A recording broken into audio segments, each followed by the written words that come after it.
पिछड़ा वर्ग सम्मेलन में सपा बसपा कांग्रेस पर जमकर बरसे केंद्रीय मंत्री पंकज चौधरी।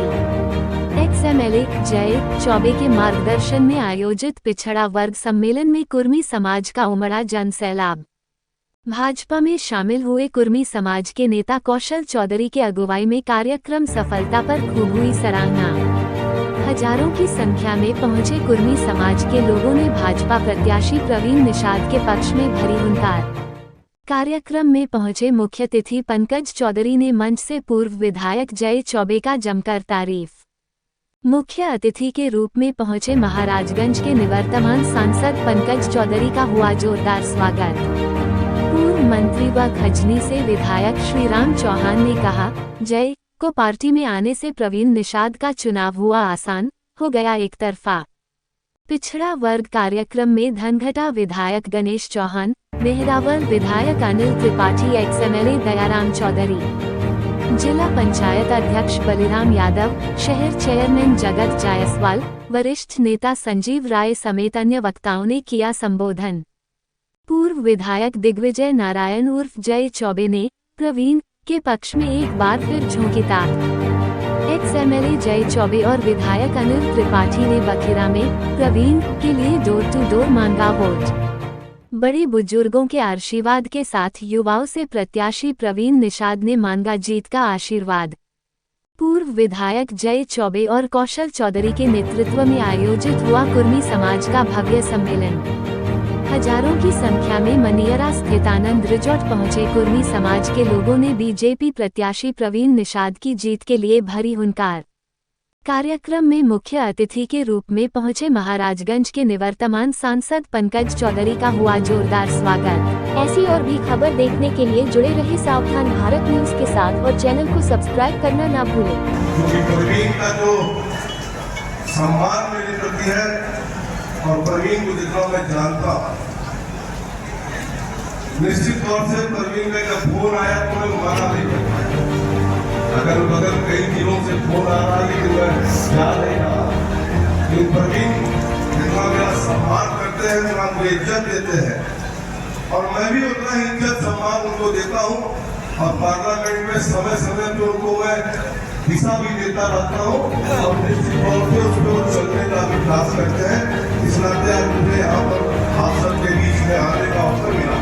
मैं चौबे जी को भी बहुत धन्यवाद दूंगा जिन्होंने इतने कम समय में इतनी बड़ी संख्या हमारे समाज के लोगों के यहाँ पर एकत्रित कर लिए एक साथ मुझे मिलने का अवसर मिला है, उनको भी मैं बहुत बहुत बधाई देता हूँ। साथियों, प्रवीण बहुत ही सज्जन किस्म का। अभी तो आप लोग जुटे हैं, मैं खासतौर से अपने पूर्व प्रमुख मुन्ना राय जी का भी स्वागत करता हूँ जिन्होंने आज भारतीय जनता परिवार के सम्मिलित में है, उनका भी मैं स्वागत करता हूँ। क्योंकि आप सब प्रवीण को अभी आज आप सब लोग यहाँ पर उनका साथ देने आए हैं, लेकिन मैं करीब 10 साल से प्रवीण मिला था। निहायत ही शरीफ आदमी है और सबका सम्मान करते हैं। बीच में थोड़ा इनका तबीयत खराब होने के नाते जरूर थोड़ी उपस्थिति कम हुई और मुझसे बड़ी चिंता में करते थे कि भैया मैं क्षेत्र में नहीं जा पा रहा हूँ, हमसे पहले स्वास्थ्य आप ठीक करो। क्षेत्र में जाना भारतीय जनता पार्टी के कार्यकर्ता है और मैंने इस चुनाव के पहले भी कहा था कि भारतीय जनता पार्टी का कार्यकर्ता राष्ट्र बनाने का काम करता, राष्ट्र भक्त होता है और वो भारतीय जनता पार्टी का कार्यकर्ता होगा। आप जाकर उनकी बात सुन लेना, सुनाने के बाद वो कार्यकर्ता स्वयं लग जाएगा। आज मैं संयोजक जी से पूछ रहा था कि क्या हाल है, तो पता चला कि सारे कार्यकर्ता आज कहीं ना कहीं सभी लोग लगे। तो ये चुनाव कोई प्रवीण निषाद या पंकज चौधरी चुनाव नहीं लड़ रहा। ये चुनाव कहीं ना कहीं हम देश के तकदीर और तस्वीर का फैसला कर रहे हैं। क्योंकि अगर आप आजादी के 60 साल तक देखो, एक परिवार एक पार्टी की सरकार इस देश में, और अगर आप 10 साल देखो 2014 के बाद से नरेंद्र मोदी भी इस देश का बाप डोर संभाल रहे हैं। इन दोनों में अगर अंतर करोगे, क्योंकि मैं मानता हूं कि अभी बहुत सा काम बाकी है। अभी कुछ का मकान बनना बाकी है, कुछ का शौचालय बनना बाकी है, कुछ का पेंशन बनना बाकी है, बहुत काम बाकी भी है। बात का भारत का है 2014 के पहले उत्तर प्रदेश की क्या स्थिति थी और 2014 के पहले संत कबीर नगर की क्या स्थिति थी। जब आप मूल्यांकन करेंगे तब आपको समझ आएगा। 2014 के पहले भारत को एक कमजोर राष्ट्र के रूप में जाना जाता है। भारत एक मांगने वाला देश के रूप में, भ्रष्टाचार के नाते कहीं प्रसिद्ध था। 2014 के पहले कोई महीना नहीं बीतता था जब कहीं ना कहीं एक भ्रष्टाचार देश के सामने उजागर होता। मैं दावे के साथ कह सकता हूँ कि 10 साल के भीतर जब से नरेंद्र मोदी देश का बागडोर संभाले हैं, देश में कोई भी भ्रष्टाचार का आरोप किसी विरोधी में भी हमारे नेता पे या हमारी सरकार को लगाने की जरूरत नहीं करता। इस देश की पहचान केवल मानने वाली देश है। अगर कोविड काल में अगर आप देखें तो नरेंद्र मोदी ने जो बहुत बड़ा महामारी आया, पूरा दुनिया कहीं ना कहीं चिंतित था कि भारत का क्या होगा, क्योंकि 140 करोड़ का यहाँ जनसंख्या है, कैसे भारत संभालेगा। और भारत के लोग पूरी दुनिया में रहते हैं, कैसे ये जो दुनिया में फैलाने का काम करें।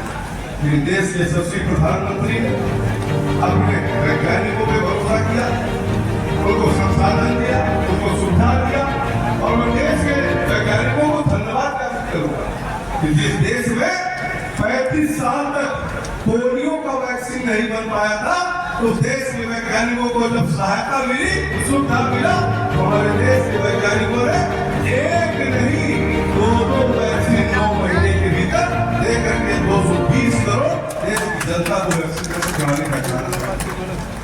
और इतना नहीं, जो भारत की पहचान थी मांगने वाली देश की, आज कहीं ना कहीं दुनिया में 100 से ज्यादा देशों को वैक्सीन दे करके हमने भारत का वसुधैव कुटुंबकम का नारा है उसको भी चरितार्थ करने का काम नरेंद्र मोदी जी किया है।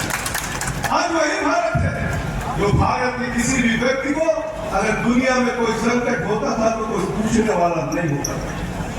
याद करो आप, रसिया और यूक्रेन का युद्ध हुआ, हमारे 24,000 बच्चे फंसे हुए थे। एक आज भारत की हैसियत है, देश के यशस्वी प्रधानमंत्री रसिया के राष्ट्रपति से भी वार्ता करते हैं, यूक्रेन के राष्ट्रपति से भी वार्ता करते हैं और युद्ध विराम करा करके 24,000 बच्चों को लेकर भारत जाकर उनके घर तक पहुंचाते हैं। ये भारत की स्थिति मोदी जी ने बताया। भारत अर्थव्यवस्था 11वें स्थान पर था, आज कहीं ना कहीं कोविड जो लक्ष्य है कि 2027 में तीसरे स्थान पर आना है, क्योंकि जब तक देश की अर्थव्यवस्था ठीक नहीं होगा तब तक गरीबों का कल्याण नहीं। आजादी के बाद से देश में जात के नाम पर, धर्म के नाम पर, क्षेत्र के नाम पर, भाषा के नाम पर मत पड़ता है।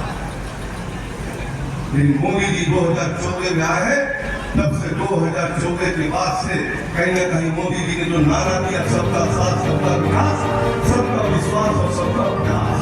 और अगर आप देखें जो 60 साल से दुर्भाग्य था हमारा, इस देश में गरीबों के लिए शौचालय तक नहीं, इस देश में अभी तक 60 साल में हर गांव तक बिजली नहीं होती। आज मोदी जी ने जो संकल्प उठाया कि गरीबों का कल्याण हमें करना है, तो बिना किसी भेदभाव, चाहे हिंदू हो चाहे मुस्लिम हो, चाहे अगड़ा हो चाहे पिछड़ा हो, चाहे दलित हो, चाहे वोट दिया हो चाहे न दिया हो, उसकी चिंता नहीं किया। जिस योजना को उठाया उसको कहीं ना कहीं समाप्ति की तरफ ले जाने की तरफ बढ़ा देना कि मकान देना है तो सबको देना है, शौचालय देना है तो सबको देना है, गैस देना है तो सबको देना है, 6,000 रुपया किसान सम्मान निधि देना है तो सबको देना है। अब यह किसी भेदभाव के काम करने का काम। मैं आपसे अपील करना चाहता हूँ, हम सबको अपनी पहचान भी बनानी चाहिए कि हम सब भारतीय जनता पार्टी की, क्योंकि हमको पार्टी ने मेरे ऊपर बहुत एहसान किया। 9वीं बार लगातार मुझे टिकट देने का था, 9वीं बार मुझे लगातार टिकट देने का था। और भारतीय जनता पार्टी सभी समाज को लेकर के चलती है। आज कहीं ना कहीं अगर देखिए तो हम सबको जो कहीं ना कहीं आरक्षण दिलाने में भी विरोध भारतीय जनता पार्टी का रहा। सहयोगी दल भी उस समय पर आरक्षण लागू हुआ था, मंडल कमीशन पर लागू हुआ था, और सबसे बड़ा अब तक चला आ रहा था संवैधानिक शक्ति देने का भी काम किया तो भारतीय जनता पार्टी ने देने का काम।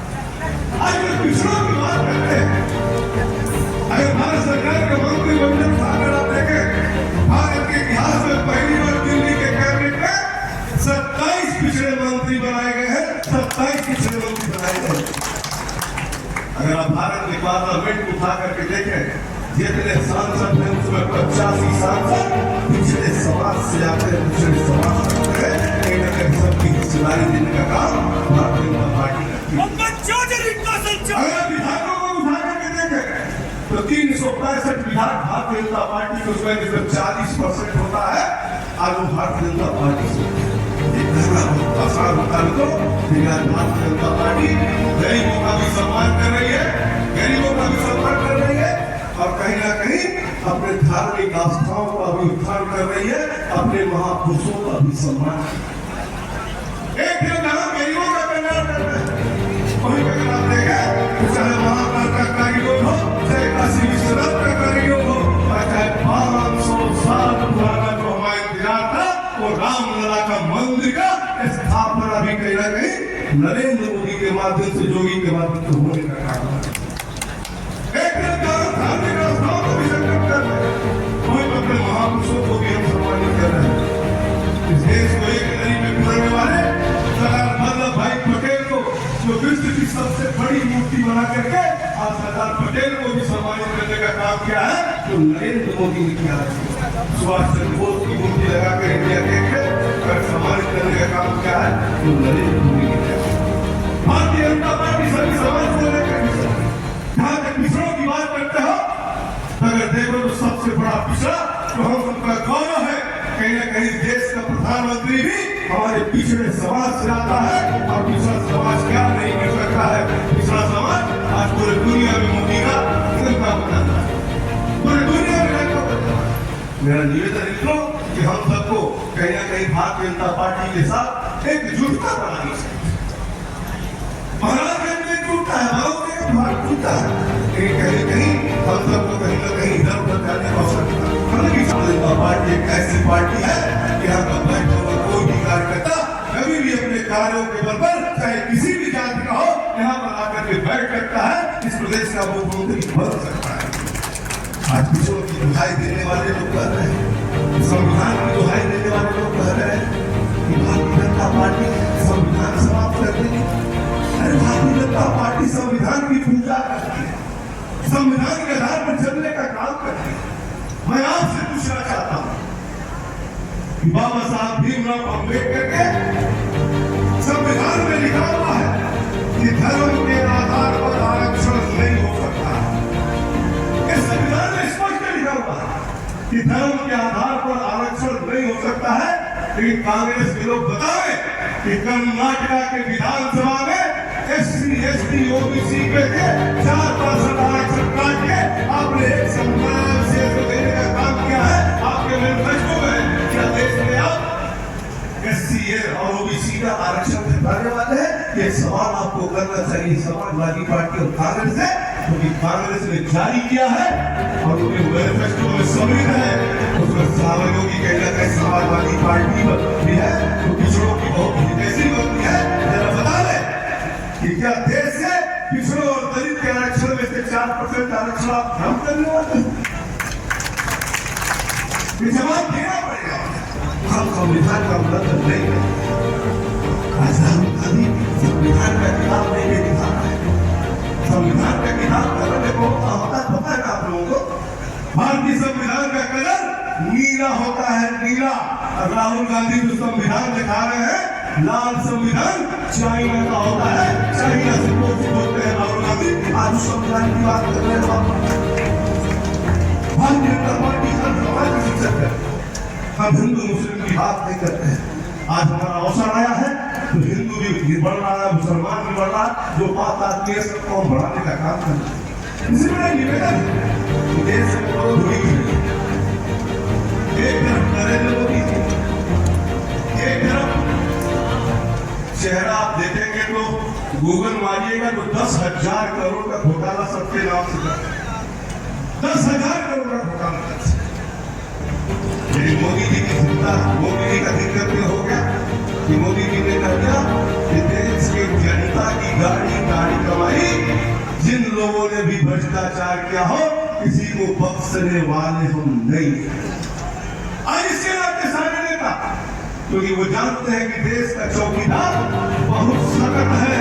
फिर दिन तीसरी बार अगर नरेंद्र मोदी प्रधानमंत्री बने, एक भी भ्रष्टाचारी बच नहीं पाएगा, सबको जेल जाना पड़ेगा। इसलिए बिना मेल के सारे नेता एक मंच में खड़े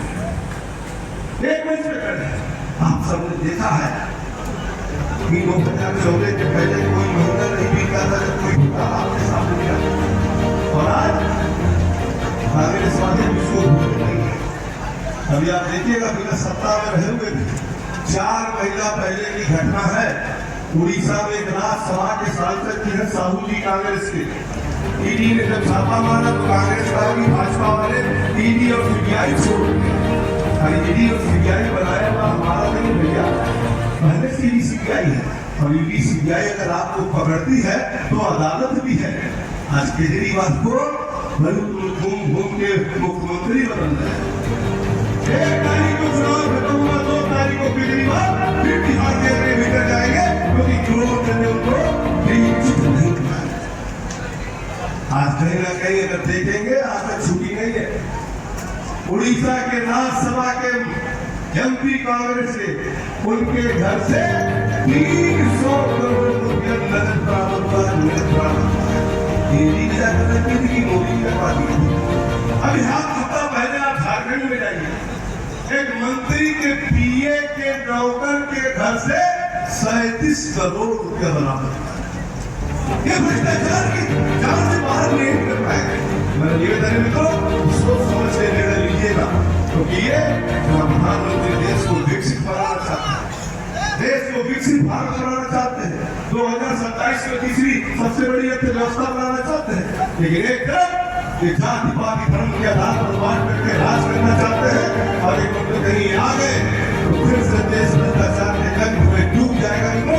इसलिए निवेदन कर रहा है कि प्रवीण निश्चित तौर से पढ़े लिखे बहुत शानदार व्यक्तित्व के धनी है।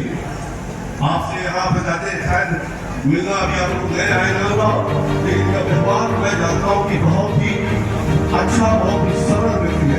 इसलिए मैं आप सबसे निवेदन करना चाहता हूँ कि आप सब, क्योंकि अभी संजू राय ने एक बहुत बड़ा चैलेंज दे दिया है कि सांसद जी जहाँ जाते हैं वो सीट जीत सकते, नाक मेरी बचेगी नहीं कटेगी।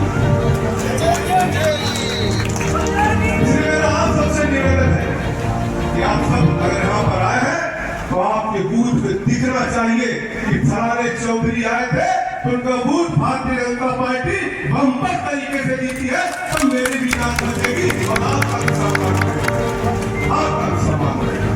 अगर हम आए हैं तो आज के 4 दिन से लगभग 25 तारीख तक जब तक वोट न पड़ जाए तब तक हम लोग को दिन रात एक करके मेहनत करके अब लोग की चौबे जी का भी मामला है, यही कहा है सब, और हमको भी लाके फंसा दिए हैं।